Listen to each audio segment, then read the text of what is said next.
ወዘሰማያት ይትቀደስ ስምከ ትምጻእ መንግሥትከ ወይኩን ፈቃድከ በከመ በሰማይ ከማሁ በምድር ሲሳየነ ዘለለዕለትነ ሀበነ ዮም ወኅድግ ለነ ወጌጋየነ ከመ ንሕነኒ ንኅድግ ለዘአበሰ ለነ ኢታብአነ እግዚኦ ውስተ ብእሲት እለ አድኅነነ ወባልሐነ እምኩሉ እኩይ እስመ ዚአከ ይእቲ መንግሥት ኃይል ወስብሐት ለዓለመ ዓለም። ሰላም ቅዱስ ገብርኤል መልአክ እግዝእትየ ማርያም ሰላም ለኪ ድንግል በኅሊናኪ ወድንግል በሥጋኪ እም እግዚአብሔር ጸባኦት ሰላም ለኪ ሩት አንቲ እምአንስት ወፍሬ ከርሥኪ ተፈሥሒ ፍሥሕት ወእምይእዜሰ እግዚአብሔር ምስሌኪ ሰአሊ ወጸልዪ በእንተ ወልድኪ ኢየሱስ ክርስቶስ ከመ ይስረይ ኃጣውኢነ ተማይጸን ሚካኤል እግዚአብሔር አብይ ስብሐት ለአብ ስብሐት ለወልድ ስብሐት ለመንፈስ ቅዱስ ይእዜኒ ወዘልፈኒ ወለዓለመ ዓለም አሜን ወአሜን። ለይኩን ለይኩን።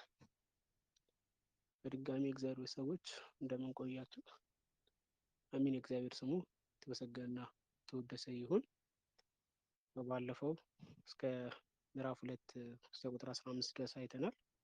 ከቆምንበት እንቀጥላለን ማለት ነው። ዛሬ የምናየው ከቁጥር 16 ጀምሮ እንደ እግዚአብሔር ፈቃድ ምዕራፍ 2ን ለመጨረስ እንሞክራለን።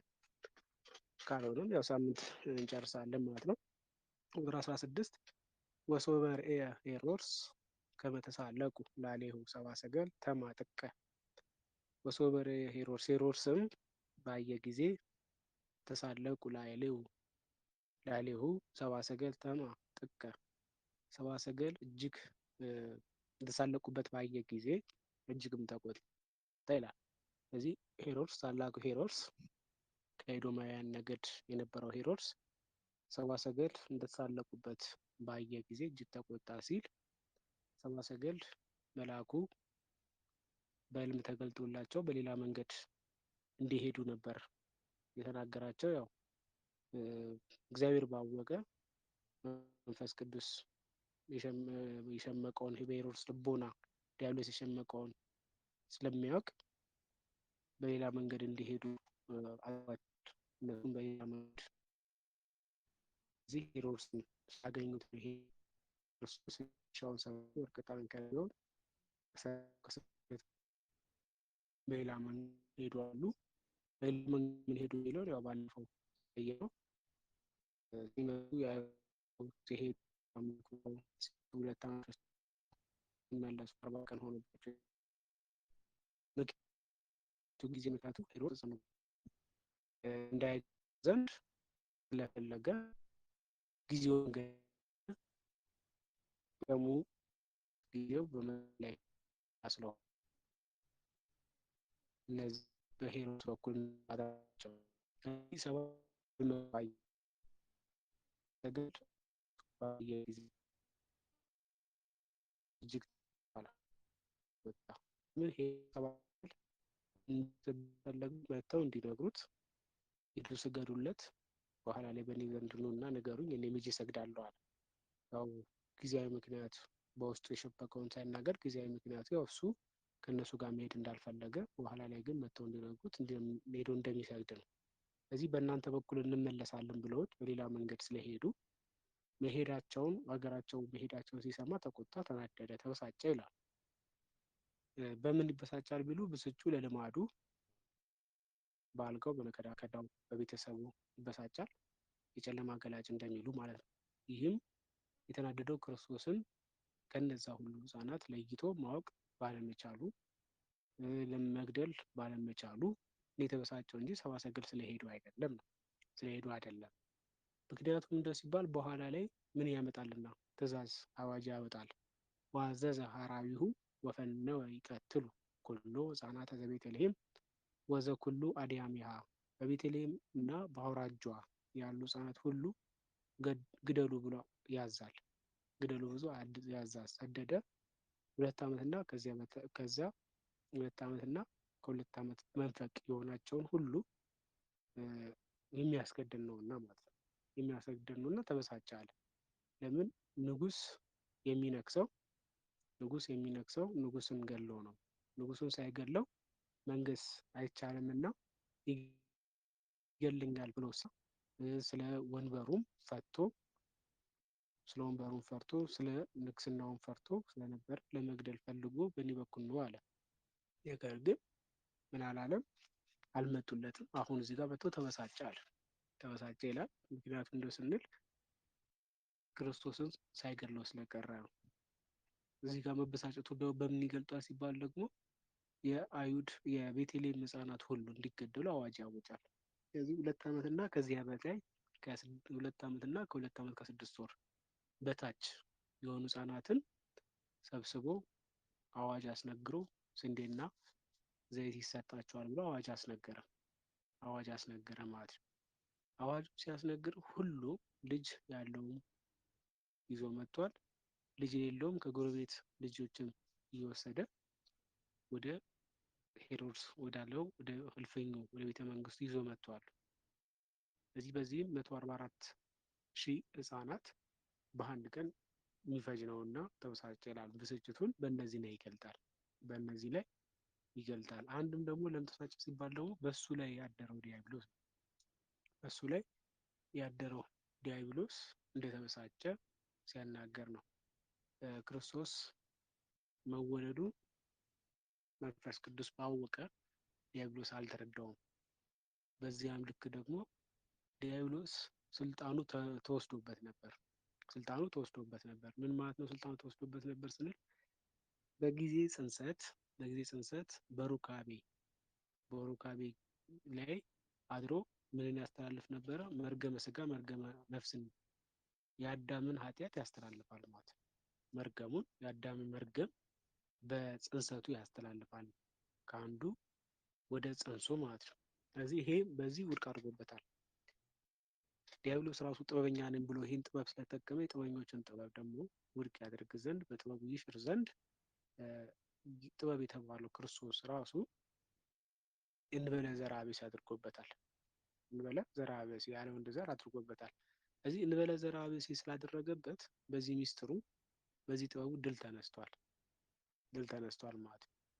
ስለዚህ ድል ስለተነሳ አሁንም ደግሞ በሄሮድስ ላይ አድሮ ሊያስገድለው ከድህነት መንገድ ሊያቆመው ስለፈለገ ነው። ለምን? ዲያብሎስ ገና ከጽንሰቱ ጀምሮ ብዙ ነገሮችን አድርጓል። በቤታችን ላይም ብዙ ነገር እንዳደረገ በነገረ ማርያም ላይ ተምራቸዋል። ከሕፃንነቷ ጀምሮ ገና ከማህፀን ከእናቷ ከሐና ማህፀን ጀምሮ አይሁድ እንዲጠሏት ብዙ ምክንያቶችን ሲያሳይ እንመለከታለን። ክርስቶስንም እንደዛው ማለት ነው። ያው በተለይ ደግሞ ሕልም ፈቺው ይሄ በእምነታችን ታሪክ ውስጥ የምናገኘው አንዲት ነጭ ጥጃ ሌላ ነጭ እንስሳ ስትወልድ እያለ ስድስተኛይቱ ጨረቃን ስትወልድ ጨረቃ ደግሞ ፀሐይን ሲወልድ ተመስክሯል። ይሄኛው ብዙዎችን ፈቺዎች ሊፈቱት አልቻለም። በኋላኛው ግን አንድ ታዋቂ ሕልም ፈቺ ፈቶላቸው ጨረቃ እመቤታችን እንደሆነች ፀሐይ ግን እንዳልተገለጠለት መስክሯል።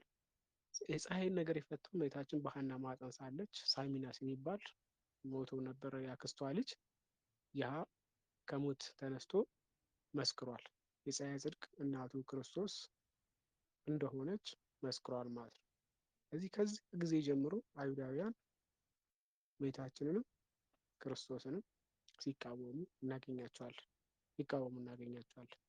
ስለዚህ አሁን ላይ ዲያብሎስ በእነዚህ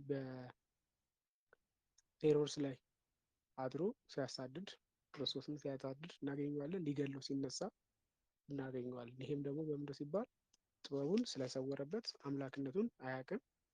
ሰውነቱን ደግሞ ቢል ደግሞ ሰውነቱን በዚህ ልክ ሌሎቹን ድል ባደረገበት ሲሸነፍ እናገኘዋለን።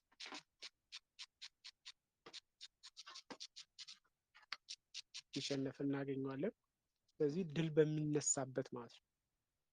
በሚነሳበት መንኩስ የመጣ አምላክ ነው እያለም ሲጠራጠር፣ አንዴ ሰው ነው እያለ ሲጠራጠር እናገኘዋለን። ስለዚህ አሁንም በሄሮድስ ላይ በታላቁ ሄሮድስ ላይ አድሮ ተበሳጨ፣ ተናደደ ይለዋል ማለት ነው። ተናደደ ይለዋል። ስለዚህ መናደዱ ከዚህ የተነሳ ነው። አንድም ደግሞ መናደዱ ስለምን ሲባል ምድራዊ ንጉሥ ስለመሰለው ነው። ምድራዊ ንጉሥ ስለመሰለው ነው ማለት። ክርስቶስ ግን ንጉሠ አይሁድ ሳይሆን ንጉሠ ነገሥት ንጉሠ ሰማይ ወምድር መሆኑን የሚያውቅ ስላልሆነ ማለት ነው። የሚያውቅ ስላልሆነ ይበሳጫል። ሲበሳጭ እናገኘዋለን። ቁጥር 17 ላይ አሜሃ ተፈጸመ ዘተብዕለ በኤርምያስ ነቢይ እንዘ ይብል ቃል ተሰምዐ በራማ። በነቢዩ ኤርምያስ የተነገረው ትንቢት በራማ ተሰማ ይላል። ያን ጊዜ ነቢዩ ኤርምያስ በትንቢተ ኤርምያስ ምዕራፍ 31 ቁጥር 15 ላይ ማለት ነው። ቁጥር 15 ላይ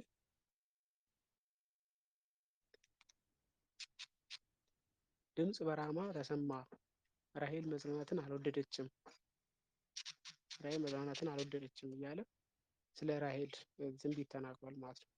ስለ ራሔል ትንቢት ተናግሯል። ስለዚህ ያን ትንቢት ተፈጸመ አለ። ትንቢተ ኤርምያስ ምዕራፍ 31 ቁጥር 15 ላይ። ስለዚህ በራማ ድምፅ ተሰማ ብሎ በነቢዩ ኤርምያስ የተነገረው ትንቢት ተፈጸመ አለ። ደረሰ አለ።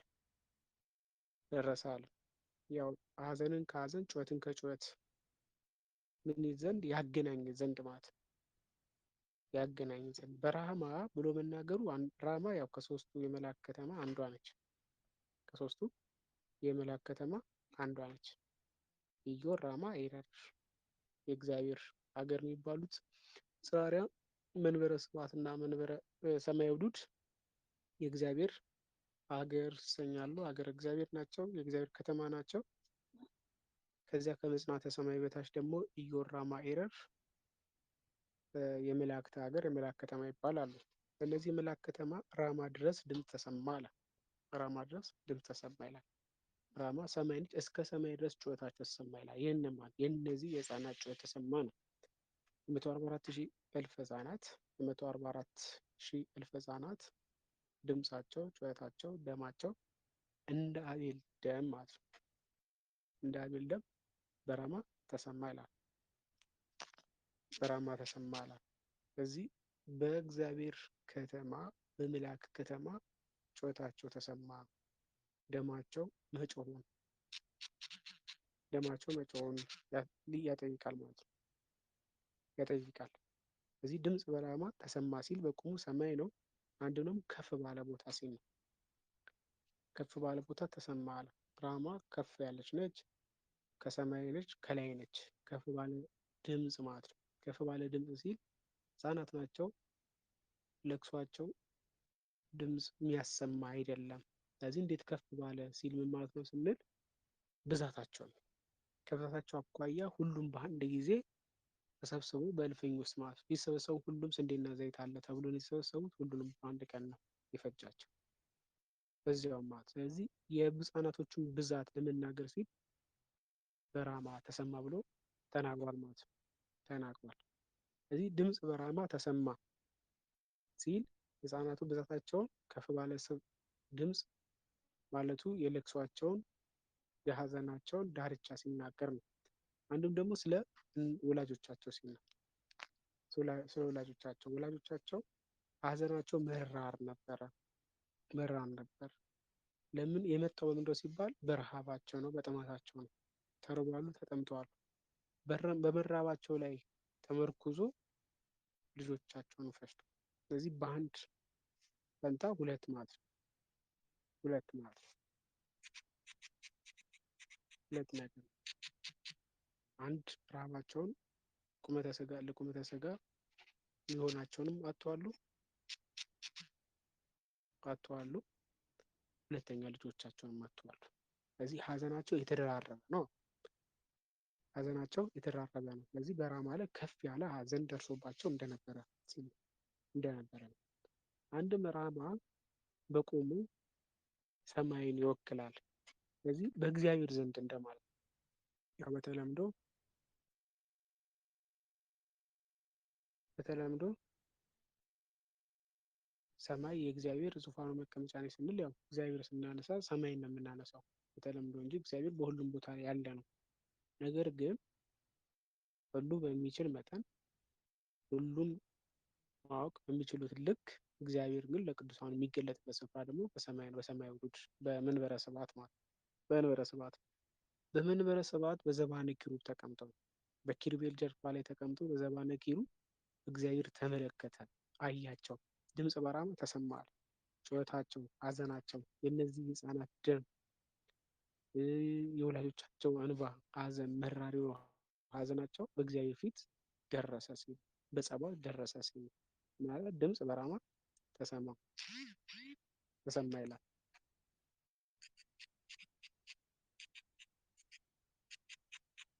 ስለዚህ በሰማይ ተሰማ፣ ከፍ ባለ ድምፅ ተሰማ፣ የመራር ሐዘናቸው የመላእክት ዘንድ ተሰማ፣ ከእግዚአብሔር ዘንድ ተሰማ ነው።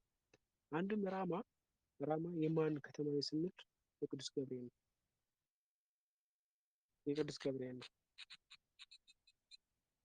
የቅዱስ ገብርኤል አምጥቶ ለምን አመጣው ይባል? ቅዱስ ገብርኤል ብስራት የተናገረው ነው እና ለሰው ልጆች ድህነት ብስራት የተናገረ ቤታችን ቅድስት ድንግል ማርያም ያበሰረ የምስራችን ያመጣ እሱ ነው። የምስራች ያመጣው ገብርኤል አሁንም ደግሞ ለነዚህ ምስራች የሚሆን የደማቸውን ካሳ ሊከፍልላቸው ክርስቶስ እንደተወለደላቸው የነሱ ደም ከንቱ እንዳልቀረ የአቤል ደም እስከ ጸባዖት ድረስ እስካሁን ድረስ እንደሚጮውና አሁንም በመንበሩ ላይ እንደሚቃጥት ማለት ነው። በመንበሩ ፊት ቆሞ እንደሚቃጥት አሁን ለእነዚህ ህጻናትም ደማቸው በእግዚአብሔር ፊት እንደሚጮው መልአኩ ቅዱስ ገብርኤል የነዚህ ደማቸውን መለስላቸው ዘንድ ይበቀለው እግዚአብሔር ነውና እግዚአብሔር ይበቀልላቸው ዘንድ በእግዚአብሔር ፊት ቆሞ የሚማልድ በእግዚአብሔር ፊት ቆሞ የሚጮሁላቸው ለእኛም ደግሞ ድህነት የምስራች የሆነውን ክርስቶስን የሚናገር ነውና በራማ በላመ ልዑል በቅዱስ ገብርኤል የአርባብ አለቃ በሆነው በቅዱስ ገብርኤል ከተማ አምጥቶታል። አንድም ለምን አመጣው ደግሞ በልደቱ የተገለጠ እሱ ነውና ነው። በልደቱ የተገለጠ እሱ ነውና ቤታችን ሊያበሰር ዘንድ የመጣ የአዲስ ኪዳን ብስራች ነጋሪ ለመላእክቶች ለእረኞችም ዮም ተወልደ ብሎ የተናገረ የዓለም መድኃኒት እንሆ ዛሬ ተወለደ። የዓለም መድኃኒት እንሆ ዛሬ ተወለደ ብሎ የምስራችን ለእረኞች የተናገረ ነው። ለእረኞች የተናገረ ነው። ስለዚህ ለእረኞች የምስራችን የተናገረው ይሄ ቅዱስ ገብርኤል ስለሆነ በሱ የምስራች ተናጋሪ እረኞችን ያረጋጋ፣ በሰማይም ደግሞ መላእክቶችን ያረጋጋ መልአክ ነው። በሰማይም በመላእክትን ያረጋጋ ነው።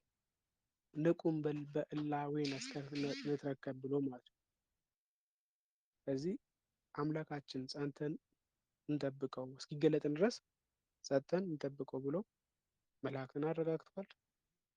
የሰው ልጆችን ደግሞ በኃጢአት ውስጥ ተዘፍቆ ባለ ሰዓት ወድቆ ሳለ በዲያብሎስ ቁራኝነት ውስጥ ሆኖ ሳለ ሊያረጋጋ የመጣው እውነተኛውን መረጋጋት ሊያመጣ የሚችል አምላክ መገለጡን መወለዱን ሊናገር የመጣ የምስራች ነጋሪ እሱ ስለሆነ ማለት ነው። የምስራች ነጋሪ እሱ ስለሆነ አሁንም ደግሞ የሀዘን ዳርቻ ያደርግላቸው ዘንድ መምጣት ያለበት እሱ ስለሆነ በራማ ተሰማ አለ። ድምፅ በራማ ተሰማ ይላል ካለ በኋላ ለቅሶና ዋይታ ብሎታል። ለቅሶና ዋይታ አለ። ለቅሶ ድምፁ አነስተኛ ነው። በአነስተኛ ድምፅ የሚነገር ነው። የሀዘን የሚወጣበት የሚቀርብበት ነው። ዋይታ ደግሞ ጩኸት ነው። ደረት መደቃት አለ፣ ጩኸት አለው፣ ከፍተኛ ድምፅ። ለቅሶ ብሎ የልጆቻቸው ከእናቶቻቸው ሲለዩቸው ልጆቹ ከእናቶቻቸው ለይተው ወደ እልፍኝ ውስጥ ያስገቧቸው የነበረውን ለቅሶ ከወላጆቻቸው ሲለዩ የነበረውን የህፃናቱን ለቅሶ ማለት ነው። የህፃናቱን ለቅሶ ብሎታል። እነዚህ ህፃናት ደግሞ ሲገደሉ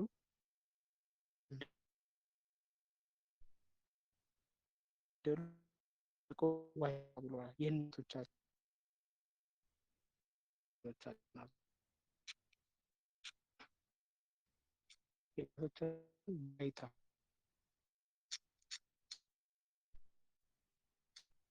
ዋይታ ይታል።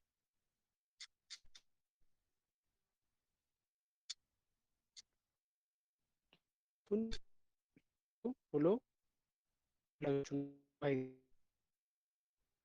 ከዚህ በኋላ ደግሞ ወገዓር ጋር ደግሞ ጩኸት ብሎ አመጣው። ጩኸት ብሎ አመጣው ነገር ነው። እዚህ በሰቆቃ ወገዓር በሰቆቃ ወገዓር አለ። ለቅሶ ወይ ጩኸት በአማርኛው ለቅሶ ህጻናቱ ሲለዩ፣ ለቅሶ ያለው ህጻናቱ ከወላጆች ሲለዩ፣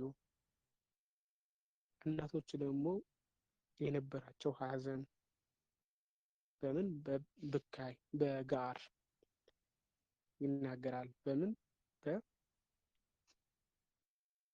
በዋይታ ማለት ነው። በዋይታ ጩኸት ደግሞ ህጻናቱ ሲታረዱ የነበረው ነው የሚገልጠው። ስለዚህ ሶስቱን የተደራረበ ሀዘን ነው። የተደራረበ ሀዘን ነው። ወጋር አለ የልጆቹን ጠብሶ ሲያርዷቸው እናቶችም ያለቀሱት ለቅሶ፣ ህጻናቱም የጮሁት ጩኸት ያህን ወጋር አለ። ስለዚህ በሶስት መልኩ መግለጹ ስለምንድነው ሲባል ብካይ በሰቆቃ ወጋር ብሎ መግለጹ ሀዘኑ ከፍተኛ ነበረ ነው። ሀዘኑ ከፍተኛ ነበረ ነው። ወህማም ደግሞ ብሎ ጨምሮታል። ከህማም ጋር ከሰቃቃ ጋር ብሎ አመጣው። ወህማም ብዙ ይላል። 9 ወር ከ5 ቀን የጸነሰ ማህፀን አይችልምና እናት ማህፀን አይቻልምና የነሱን የነበረውን ሀዘናቸውን ወላጆች የነበረውን ሀዘን ከፍተኛ እንደነበረ ሲናገር ወህማም በብዙ ብሎታል። ወህማም በብዙ። ስለዚህ በሶስቱም ቃላት መግለጡ የመከራውን፣ ሰቆቃውን፣ የህፃናቱ ፍጅት ከፍተኛ እንደነበረ ሲያጠይቅ ነው። ቁጥር 18 ላይ ራሄል እንዘ ተበኪ በእንተ ውሉዳ ይላል። ራሄል ስለ ልጆቿ አለቀሰች አለ። ራሄል ስለ ልጆቿ አለቀሰች። ራሄል ስለ ልጆቿ አለቀሰች ቢላት የትኛዋን ራሄል ነው? ሁለት ራሄሎች አሉ። አንደኛው ራሄል ወለተ ላባ ነች። የያዕቆብ ሚስት የነበረችው ናት። የያዕቆብ ሚስት ነች። ራሄል ለልጆቿ መጽናናትን አልወደደችም፣ አለቀሰች። ለቅሷ መራር ነበር ይላል። ሁለተኛዋ ደግሞ ራሄል የምትባለው በግብጽ የነበረች ነች። በግብጽ የነበረች ማለት ነው። በግብጽ የነበረችው ባሏ ሞቶባት እርጉዝ ሆና ልጆቿን ወልዳ ልጆቿን እየረገጠች ጡብ ተሰራ የነበረች ነች። እነዚህ ሁለት ራሄሎችን በዚህ ውስጥ ያነሳቸው። ራሄል ለልጆቿ ስታለቅ ተሰማ አለ። ያ ትንቢት ይደርስ ይፈጸም ዘንድ ነው ይሄን ያለው። ሁለቱም ራሄሎች አልቅሰዋል፣ አንብተዋል። ራሄል የያዕቆብ ሚስትም ራሄል የግብጿ ማለት ነው። ሁለቱም አዝነዋል። በዚህ ውስጥ ደረሰ ተፈጸመ ነው። ሁለቱም ሀዘናቸው አሁንም ድረስ እየተፈጸመ መሆኑን ሲያጠይቅ ነው። ራሄል ለልጆቿ ስታለቅስ ተሰማ ያለው ትንቢት ተፈጽሟ ስንል ሊያን አላመጣም፣ ራሄልን ያመጣው። ለምን? የያዕቆብ ልጆች ሚስቶች ሁለቱ ናቸው በዋናነት የምናነሳቸው ሊያ እና ራሄል ነው። ያው ሁለቱ ባላና ዘልፋ ደግሞ ገረዶቻቸው የነበሩ ናቸው። በሁለቱ የሚጸና ነው። ሊያ ነች ብዙ የወለደችው። ራሄል 2 ነው የወለደችው። ሊያ 6 ትወልዳለች። 7ኛ ዲናን ወልዳለች። ሊያን ሳያመጣት ራሄልን ለምን አመጣት ካልን ሊያ እዳዋ ነው። ምን ማለታችን ነው? እዳዋ ነው ስንል ሊያ ክርስቶስ ተወልዶባታል። ሰው የሆነው ከሊያ ወገን ነው። እንደምንድን ነው ካልን የክርስቶስ ትውልድ ሐረግ ምዕራፍ 1 ማስታወስ ነው። ከይሁዳ ነገር ነው ክርስቶስ የተወለደው። ያዕቆብ ይሁዳና ወንድሞችን ወለደ አለ። ይሁዳ ከትዕማር ፋሬስና ዛራን ወለደ። ፋሬስ ኤስሮም እያለ ነው ክርስቶስ ድረስ የሚመጣው። በይሁዳ ነገር ነው ክርስቶስ። ይሁዳ ደግሞ የሊያ ልጅ ነው።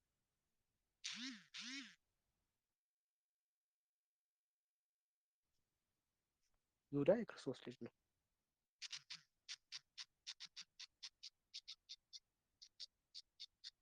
ይሄ በአባቱ ወገን ነው። በእናቱ ወገን ውስጥ ሌዊ አይደለ እንዴ? ሌዊ እኮ ነው። ሀና ሌዊ ነች። የሌዊ ነገር ነች። ከዚህ ሌዊም ቢሉ የማን ልጅ ነው? የሊያ ልጅ። በአባትም በእናትም ቤት ነድ ነገር ብንቆጥር ወደኋላ ሰፍረን የምንደርሰው ሊያ ጋር ነው። ሊያ ጋር ነው። እዚህ ክርስቶስ ቢወለድ ከሊያ ነው። እደዋ ነው ስንል ከእሷ ስለተወለደ ማለት ነው። ከእሷ ስለተወለደ እደዋ ነው። ነገር ግን ራሄል ግን ያለ እደዋ ጌታ ከእሷ ሳይወለድ፣ ለምን ራሄል የወለደችው ማን ነው? ዮሴፍንና ቢንያምን ነው። ዮሴፍና ቢንያምን የወለደችው። ዮሴፍን ቢንያምን ክርስቶስ ነገድ ውስጥ የለው። ሊያም ቢያነሳ እድዋ ነው፣ ለቅሶ ይበዛባታል። ከእሷ ግን የተወለደ ስለሆነ። ራሄልን ለምን አመጣው ቢባል ግን ሀዘናቸው ዳርቻ እንደሌላቸው ማለት ነው። የእነዚያ ወላጆች ሀዘን ዳርቻ የለም ነው፣ ዳርቻ የላቸውም ለማለት አምጥቶታል። አንድም ሊያ በርቀት ሀገር በብዛት ድነውላታል። ከነዚህ ከሞቱት ህጻናት በአብዛኞቹ የራሄል ልጆች ናቸው። ከራሄል ነገድ የተወለዱ ዮሴፍ እና የብንያም ልጆች ናቸው ማለት ነው። የኤፍሬም ምናሴ እና የብንያም ልጆች ናቸው። ሊያ አገራቸው ሩቅ ነበር አለ። ከየት? ከቤተልሔም ራቅ ራቅ ያሉ ናቸው። ከቤተልሔም ራቅ ራቅ ያሉ ስለሆነ የሊያ ልጆች ከሊያ የተወለዱት ማለት ነው። ከሊያ ነገድ ያሉት ራቅ ራቅ ያሉ ስለሆነ ተርፎላቸዋል አለ። በብዙ አሁን የሞቱ ህጻናት ግን የማን ናቸው ስንል የኤፍሬም የምናሴ እና የቢንያም ነገዶች ናቸው። የቢንያም ነገዶች ናቸው። ኤፍሬም ምናሴ የዮሴፍ ልጆች ስለሆኑ ማለት ነው። ያው በዮሴፍ ነገድ ኤፍሬም እና ምናሴ ይጠራሉ። ሌዊ ከነገድ ስለማይገባ ሁለቱ በዮሴፍ እና በሌዊ ነገድ ኤፍሬም እና ምናሴ ይጠሩበት። ኤፍሬም፣ ምናሴ፣ ቢንያም የማን ነገድ ናቸው? ከራሄል የተወለዱ ናቸው። ከራሄል የተወለዱ ናቸው። እዚህ እነዚህ በርቀት ሀገር ስላሉ የሊያ የራሄል ደግሞ በቁጥርም ያንሳሉ፣ በቅርበትም ይገኛሉ። ስለዚህ ብዙ ሞቶላታል አለ። ብዙ ሞቶባታል። እዚህ ሀዘን በማን በዛ ሲብል ነው? በራሄል ወገኖች ላይ በዛ ሲል ነው። በዛ ሲል ነው። በርቀትም ሆኖ ስለነበር ተርፏል ነው።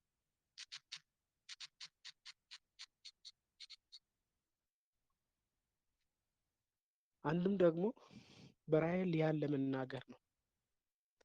በራሄል ሊያን ለመናገር ምኗ ስለሆነች? እህቷ ስለሆነች በራሄል ሊያን ይናገራት ዘንድ አምጥተውታል። ለምን? አንድ ወገን ናቸው። እህት ስለሆነች ሀዘኗ ነውና፣ ሀዘኗ የሊያ ሀዘን የራሄል ሀዘን አንድ ነውና በዚህ የተነሳ ምን አምጥቷል? ሊያን ሳያነሳ ራሄልን አምጥቶታል።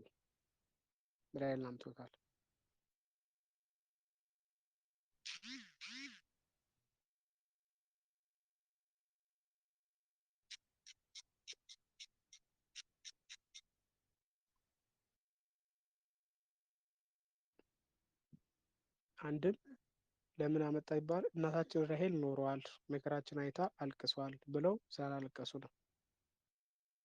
እናታችን ራሄል ኖራልን ባለቀሰችልን ነበር፣ ሀዘናን ባየችን ብለው ብዙሃኑ የሞቱባቸው እናቶች አዝነው ስለነበረ በዚህ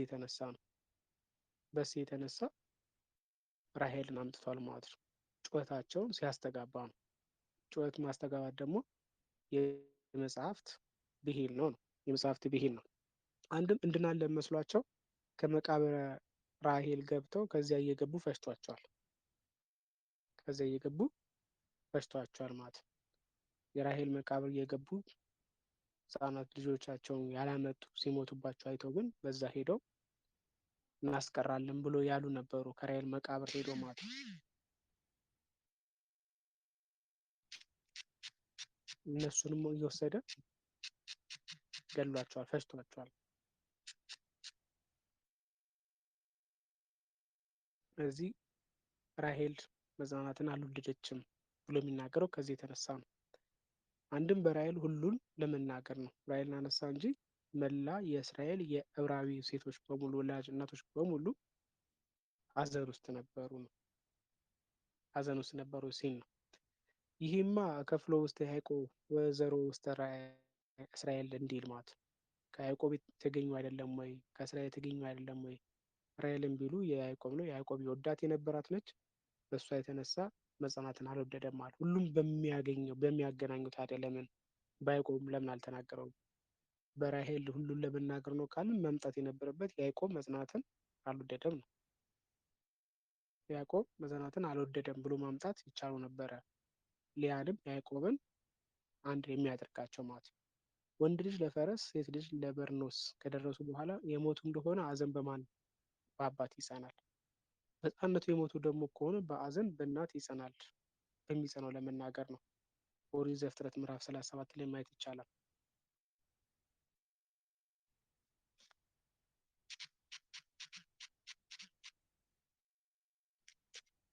ስለዚህ ገና ሕፃን ሳሉ ማለት ነው። ሕፃን ሳሉ ምን ሳያዩ ሰው ሳይለዩ እናት ጋር ብቻ በእናት እቅፍ ውስጥ ሆነው እያሉ ቢሞቱ ሐዘን የሚበረታው በአባት ሳይሆን በልጅ ነው፣ በእናት ነው። በአባት ሳይሆን በእናት ነው። ወንድ ልጅ ደግሞ አድጎ ሲጎረምስ ውጭ ሲያይ ያህን እያየ አባት ያዝናል ቢሞት ማለት ነው። ስለዚህ ወንድ ልጅ ሲወጣ ሴት ልጅም ስትወጣ ለአቅመ ሔዋን ለአቅመ አዳም ሲደርሱ የሚሞቱ ከሆነ ሐዘን በአባት ይበረታል ነው። ኦሪት ዘፍጥረት ምዕራፍ 37 ላይ የምናገኘው ታሪክ ጋር ይመሳሰላል። ሕፃናት ሲሞቱ ደግሞ ሐዘን የሚበረታው በእናት ነው። ስለዚህ በሚጸናው ለመናገር ነው ያዕቆብን ያላመጣው። ሐዘን የሚጸናው በማን ላይ ስለሆነ በእነዚህ ሕፃናት ስለተፈጁ ሐዘን የሚበረታው በእናት በሁለቱ በራሄል ላይ ስለሆነ ራሄልን አምጥቶታል። አንድም ደግሞ ግፍን ለግፍ ለማነጻጸር ራሄል ነው ያመጣው። ግፍን ለግፍ ለማነጻጸር ይመቸው ዘንድ ሁለቱ ራሄሎች መካከል የዘመናት ልዩነት አለ። 215 ዓመታት ልዩነት አለ። ራሄል የያዕቆብ ሚስት የነበረችው ራሄል በግብፅ የነበረችው ማለት ነው። ብዙ ልዩነት አለ። ራሄል የምትባል ሴት ሮቤልም ስምዖንም ይባላል። ያው ለአንድ ሰው ሁለት ስም ያለው ነው እና ሮቤል ቢሉ ስምዖን የሚባል ሮቤል ስምዖን የምናነሳው ግን የሊያ ልጆች አይደሉም። እነዚህ 215 ዓመት በኋላ ግብፅ ምድር ላይ የምትገኝ ታሪክ ነች። ሮቤልም ስምዖንም ይባላል። በኋላ ሞቶ በባሏ ስፍራ ኖራ እርገጭ ይሏታል። ትረግጣለች። መንታ ጸንሳ ኖራ ነበር እና ጸንሳ ልውለድ ፍቀዱልኝ የምትላቸው አይቻልም፣ አይፈቅድልሽም አሉት። በዚያው ከድካም የተነሳ ከጉልበት መዛል የተነሳ ይወርዳሉ። ትደነግጣለች፣ ትቆማለች። ከዚያ ግን ልጆቿን አንስታ መንከባከብ አልቻለች። የሰው ስጋ ያጸነዋል እንጂ ምን ይለዋል ብለው እርገጭ ብሏታል። በግድ ረግጣ ልጆቿን አስገድሏታል። ያሉን በዚህ ሰማይ አምላክ እስራኤል አለች። ሐዘኗ ዳርቻ አልነበረው። አብሯት ሰው የሚያግዛት አልነበረም።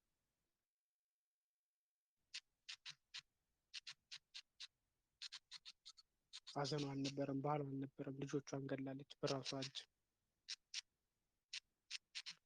እጅ ማለት ነው። ስለዚህ ከፍተኛ የሆነ ሐዘን ነበረባት።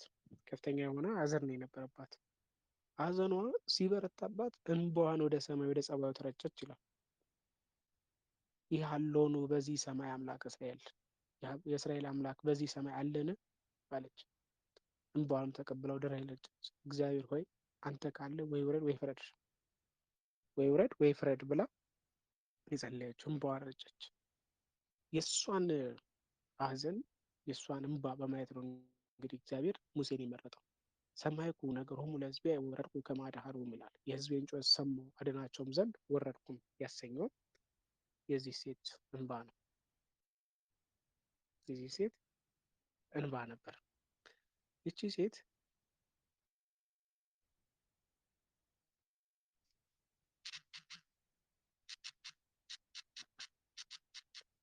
ይቺ ሴት ከፍተኛ የሆነ ሐዘን ውስጥ ነበረች። በእሷም ሐዘን የተነሳ ሙሴን ከግብፅ እንዲሰደድ አድርገው 40 ዓመት ሙሉ በሚዲያም ምድር እንዲማር አድርጎ በጥበብ እስራኤልን አስወጣባት።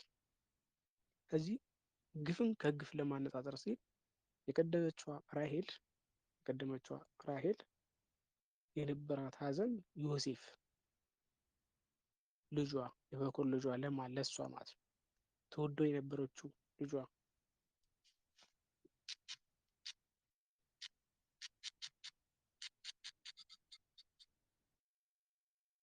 ዮሴፍ ተገሎባት በጅብ ተበልቶባት ተብላ ያዘነችው ሀዘን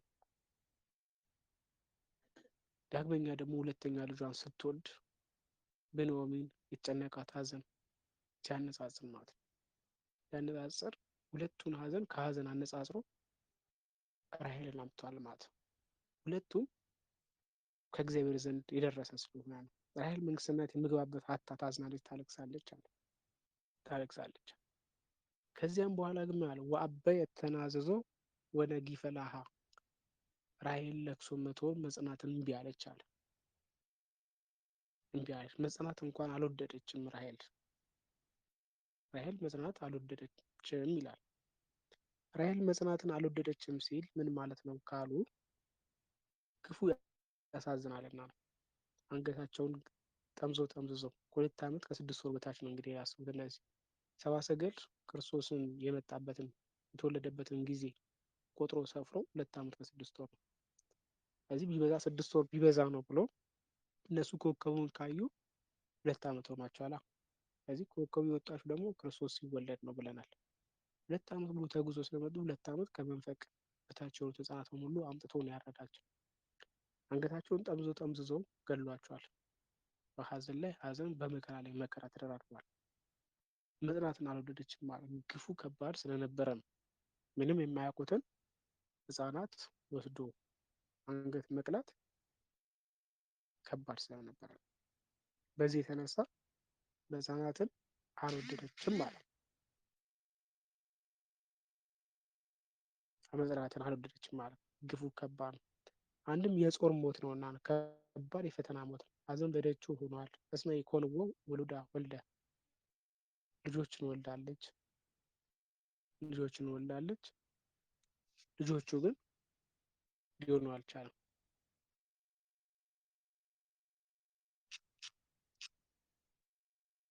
ልጆቹ ለእሷ አልሆኑ። ይጦሩኛል ብላ ይንከባከቡኛል ብላ ደስ ይሉኛል ብላ ስጦታዎቼ ናቸው ብላ የወለደቻቸው ልጆች ለእሷ አልሆኑ።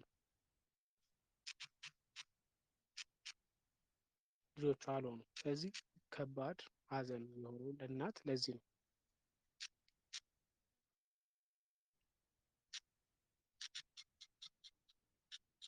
ከባድ ነው ማለት ነው። ስለዚህ ከባድ ሀዘን ጸንቶባት ነበር የሚለው ልጆቿ አልሆኗትም ሞተዋልና ነው። ይህ አንድ ጊዜ ደግሞ ተፈጽሞ የሚያልቅ አለ። ሁልጊዜ በዓይነ ሕሊናዋ ይመላለሳል። ሁልጊዜ ህጻናቶቹን ታስባለች ማለት ነው። ሌላ ልጅ እንኳን ብትወልድ እናት ያህል ልጅ ከማስታወስ ወደ ኋላ አትልም።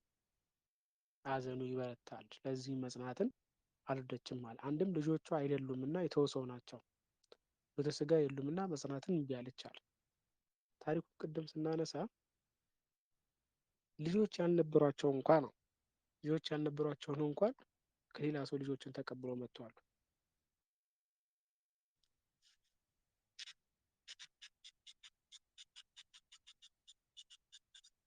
ከሌላ ሰው ተውሶ መጥተዋል። ሰው ከሌላ ሰው ተውሶ መጥቶ ምን አይነት ሀዘን ነው እንግዲህ የሚሰማው? ምን አይነት ሀዘን ይሰማዋል? አራስ ልጅን ይዞ ሄዶ 2 ዓመት ልጆች ይዘው ሄደው ከሌላ ሰው እየተቀበለ መሄድ ሀዘኑ ከባድ ነው። እዚህ ሀዘኑ በአንድ ቤት ብቻ አይደለም፣ በመላው ቤተልሔም ነው ማለት ነው። በመላው ቤተልሔም ቤት ያንኳኳ ነው። እዚህ ምን አለ? መጽናናትን እምቢ አለች አለ። ሀዘኑ ሁሉም ጋር ደርሶ ስለ ማንን ያዝናናል? ለአጽናና ብሎ ቢነሳ እንኳን የሚያዝናና ሰው የለም። ሀዘኑ ሁሉም ቤት ነው ያለው። ሁሉም ቤት አንኳኩቷል። ያ ሞተ በኩርን በየአንዳንዱ የግብጽ ቤት የመጣው የበኩር ልጆችን የገደለው መንፈስ አሁን በቤተልሔም በእያንዳንዱ ቤት ህጻናት ይሞቱባቸዋል። ባይሞቱ እንኳን የጎረቤትን ይዞ ሄዶ ስለገደሉ ሀዘን ላይ ናቸው፣ ስላስገደሉ ማለት ነው። እዚህ መጽናናትን አልወደደችም አለ። ለቅሶ መተውን እምቢ አለች አለ። እነዚህስ እንደምን አድርገው ይሰበሰቡላቸዋል ቢሉ ቄሳር ሕፃናትን ሰብስበ ልብስ፣ ምግብ እየሰጠ በማር በወተት እያሳደግ ለእናት ለአባታቸው ርስት ጉልት እየሰጠ ጭፍራ ስራልኝ ብሎናል ብሎን አዋጅ ያስነገራቸው። ልጇን የሌላት ልብስ፣ ምግብ፣ ርስት ጉልት ልትቀበልበት ብላ እየተዋሰች ይዛ መጥታለች። በተወሰ የመጣ ልጅ ሀዘኑ ከባድ ነው። ለወላጆችም ከባድ ነው። ለወላጆችም ከባድ ነው። ልጅን ባልሰጠው ነው ወይ ራሳቸው ሄደው ወስዶ ቢሆን ጥሩ በሌላ ሰው ማለት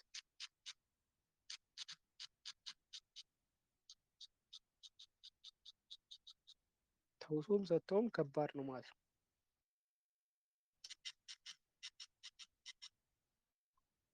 እዚህ ሀዘኑ ከባድ ያደረገው በዚህ ነው አለ።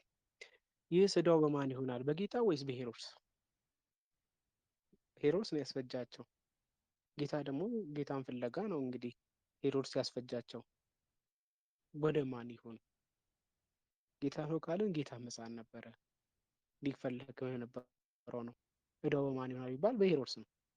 ምክንያቱም በእሱ በዳዊት ምክንያት 385 ዓመት ሌዋውያን ቢያልቁ ዳዊት የተጠየቀበት በአንደኛ ሳሙኤል ምዕራፍ 22 ቁጥር 18 ላይ በሱ በጴጥሮስ ምክንያት 16 ሰገራት ጭፍሮች ቢያልቁ በሐዋርያት ሥራ ምዕራፍ 2 ላይ ጠየቀው ዕዳው ባለቤቱ ነው። ዕዳው በሳኦል በሄሮድስ ነው።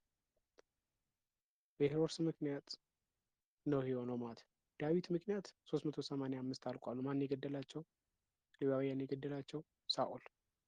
አንደኛ ሳሙኤል ምዕራፍ 22 ላይ ምክንያቱ ዳዊት ቢሆንም የገደላቸው ያስፈጃቸው ግን ሳኦል ነው። ከዚህ ዕዳው በሳኦል ይሆናል። ሰው በሳኦል ይሆናል፣ በሄሮድስ ይሆናል እንጂ በክርስቶስ ሳይሆንም። በዳዊትም አልሆነማ። በዳዊት አልሆነም፣ በሳኦል ነው የሆነው። በጴጥሮስ አልሆነም፣ በሄሮድስ ነው የሆነው። ከዚህ ዕዳው በእነዚያ በፈጻሚዎች ይሆናል ነው፣ በፈጻሚዎች ይሆናል። ኤልያስ ባያውቁ ነው እሱማ እያወቀ ነው ቢሉ ያውቃልማ ካሉ ሁሉን ያውቃል። መግደላቸውን ብቻ ሳይሆን ሰማዕትነት መሆናቸውም። እነዚህ ሕፃናት የብሉይ ኪዳን ጽድቅ አይደለም ያሉት።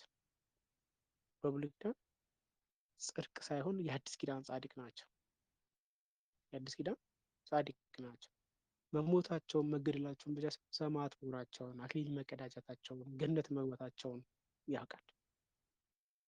ከምድራዊ አልፈው ሰማያዊ ርስትን የሚወርሱ መሆናቸውን ያውቃል። እውቀት ምኑ ስለሆነ? የባህሪው ስለሆነ ማለት ነው። እዚህም እያወቀ ነው ይህ ተፈጸመ ቢሉ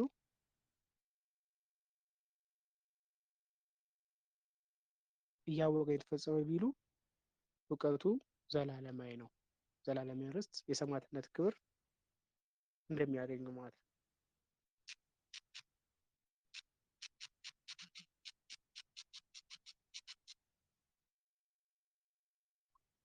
ከዚህ ዘላለማዊ ክብር የሚያገኙት እነዚህ መሆናቸውንም ያውቃል። ከዚህ አኳያም ሊተረጎማል ማለት ነው። ክብር አላቸው። አዎ ሕፃናቶች ሁሉ ክብር ያላቸው ናቸው። ይህ እንዲያውም ስንክሳር ተጽፎላቸዋል፣ ታቦት ተቆርጾላቸዋል፣ አብያተ ክርስቲያናት ታንጾላቸዋል። ሳያውቁት በሰሩት ስራ መጠቀም እንደሌለ ለማጠየቅ ነው ማለት ነው። ከዚህ ክርስቶስ ያውቃል፣ ሰማዕት ናቸው፣ የአዲስ ኪዳን ጻድቅ ናቸው። የአዲስ ኪዳን ጻድቅ ናቸው። ይሄ ክብር እንደሚገባቸው ስለሚያውቅ ክብራቸውን ሰጥቷቸዋል። እሺ ጥያቄ ካለ ልቀበል። ሰዓት እየሄደ ስለሆነ ቁጥር 19 ላይ እንቆያለን። 15 እስከ 19 ጥያቄ ካላችሁ ከ15 እስከ 19 ባለው ላይ ጥያቄ ካላችሁ ከ20 ጀምሮ ሳምንት እንቀጥላለን።